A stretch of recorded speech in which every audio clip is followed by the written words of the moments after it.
Lo pernah gak sih ngerasa bersalah kalau seminggu gak ganti air aquascape? Gue banget tuh bro, gue tuh tipe yang gregetan. Air sedikit keruh, tangan langsung gatel. Pokoknya kalau belum water change, hati gak tenang. Sampai-sampai gue pernah bikin video khusus, gue ganti air 5 aquascape sekaligus. Semuanya low tech, semua ganti 50%. Gokil ya, tapi ternyata gue salah. Waktu itu gue pikir semakin ganti air, semakin sehat dong. Muncul satu komentar di video gue. Kak, kalau sering banget water change, airnya gak bakal mature-mature. Gue mikir, lah emang bisa ya? Gak ganti air malah bagus. Gimana konsepnya? Nah dari situ gue mulai ngulik, nanya ke teman-teman aquascaper, baca-baca riset, dan akhirnya gue sadar water change itu bukan sekedar ritual wajib, tapi harus lihat konteks tanknya juga. Di video ini gue bakal cerita personal experience gue sebagai orang yang kecanduan water change, dan kenapa itu bisa jadi bumerang. Kita bakal bahas dari sisi funnya, sisi saintifiknya, sampai ke solusi realnya. Biar kalian gak ulangin kesalahan gue, gas terus kita mulai. Jujur ya, gue tuh dulu mikir water change itu dewa penyelamat. Tiap ada masalah di tank, entah itu air mulai burem, daun tanaman ada yang coklat, muncul alga dikit, atau ikan kelihatan lesu, reaksi pertama gue selalu, udah water change aja. Dan gue yakin, gak cuman gue doang yang kayak gitu. Lo juga pasti pernah ngerasain kan, kalau ngeganti air tuh rasanya kayak berdosa. Gue inget banget waktu awal-awal punya aquascape, gue tuh kayak bapak-bapak protektif yang overcare. Tank baru 3 hari cycling, gue water change. Baru isi tanaman,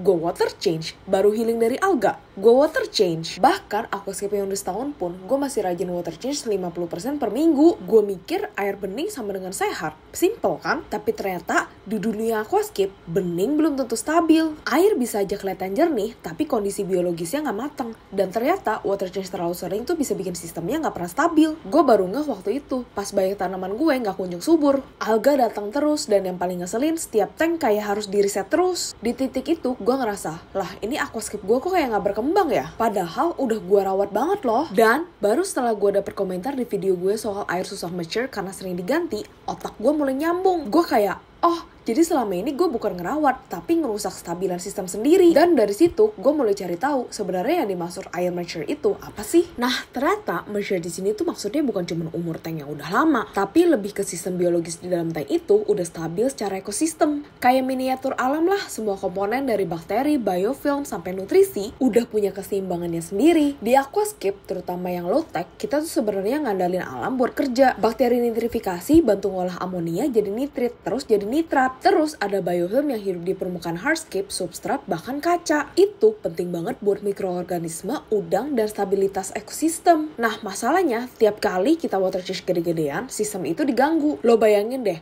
lo lagi bangun rumah, tukangnya baru nyusun bata, tiap 2 hari dibongkar lagi setengahnya. Kapan selesainya bro? Sama kayak di aquascape, bakteri belum sempat bikin koloni solid, udah disedot lagi. Nutrisi alam kayak sisa-sisa organik halus keburu dibuang. Alhasil, parameter air kayak pH, TDS, dan suhu naik turun terus. Mikrofauna kayak Cyclops, Infusoria yang bisa bantu rantai makanan hilang sebelum berkembang. Lebih-lebih di tank low tech yang nggak pakai CO2 atau pupuk berat, kestabilan itu kunci utama. Kalau sistemnya keburu dibersihin terus, dia nggak pernah punya waktu untuk membangun fondasi biologisnya. Gue dulu mikirnya water change itu kayak nyapu rumah, tapi sekarang gue sadar di aquascape low tech kadang sedikit berantakan itu sehat. Lo butuh sedikit kotoran, sedikit sisa organik buat ngasih makanan ke bakteri dan makhluk-makhluk mikro lainnya. Jadi bukan berarti nggak usah water change ya, tapi timing dan skalanya harus pas biar sistemnya dikasih kesempatan buat mateng dulu, baru kita maintenance, bukan ngeriset terus. Setelah gue dapet komentar soal air gak mature karena sering banget water change, gue mulai eksperimen. Gue pilih satu aquascape yang paling bandel, yang tiap minggu harus water change, kalau nggak langsung muncul alga.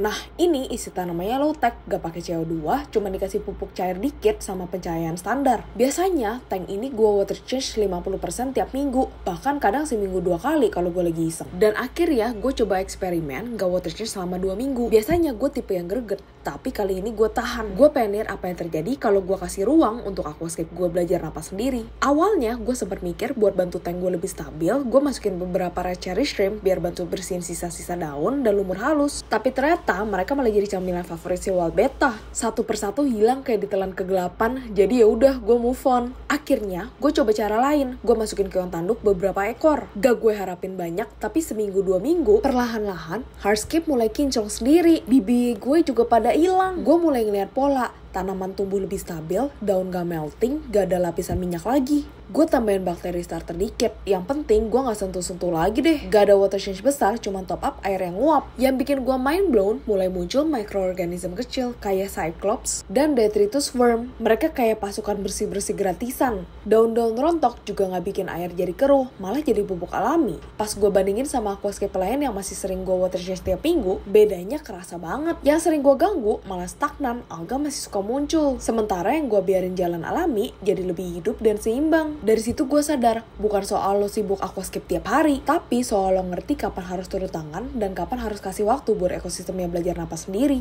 Dan yang paling enak, gue bisa rebahan sambil liatin keong tandu kerja, tanpa harus capai water change 5 aquascape tiap weekend. Priceless banget bro. Nah sekarang pertanyaannya, terus kapan dong kita harus water change? Berapa banyak? Seminggu sekali? 2 minggu sekali? Atau nunggu tank bau dulu? Jawabannya tergantung kondisi aquascape lu bro. Gak bisa dipukul rata harus water change seminggu sekali 50%. Yang low tech beda sama yang high tech, yang udah mature beda sama yang baru mulai cycling. Kalau gue pribadi, sekarang gue pakai pendekatan kayak gini. Aquascape yang baru umur 1-4 minggu fokus ke cycling dulu. Di minggu pertama water change kecil sekitar 10-20% kalau emang kelihatan parah. Tapi lebih sering gue biarin biar bakteri nitrifikasi pelan-pelan bangun koloni. Aquascape yang semi mature sekitar umur 1-2 bulan, water change 20-30% seminggu sekali buat buang sisa racun yang mungkin masih numpuk tapi gak terlalu ngeganggu ekosistem yang lagi belajar stabil. Aquascape yang udah mature biasanya 2 bulan ke atas, stabil, tanaman grow outnya bagus. Aquascape ini bisa di water change cuma pas butuh. Misalnya, ada tanda overfeeding jadi air agak bau dan oily. Tanaman stagnan karena nutrient build up. Atau mau reset parameter air karena pH atau TDS ngaco. Nah, untuk skalanya, gue lebih prefer kecil tapi rutin daripada gede tapi terlalu sering. Water change 15-20% itu udah cukup banget buat refresh air tanpa bikin bakteri dan mikrofauna stres. Yang penting tuh lihat respon aquascape lu. Jangan cuma ngikutin jadwal kalender. Kalau tanaman grow out bagus, ikan sehat, air bening tapi gak steril banget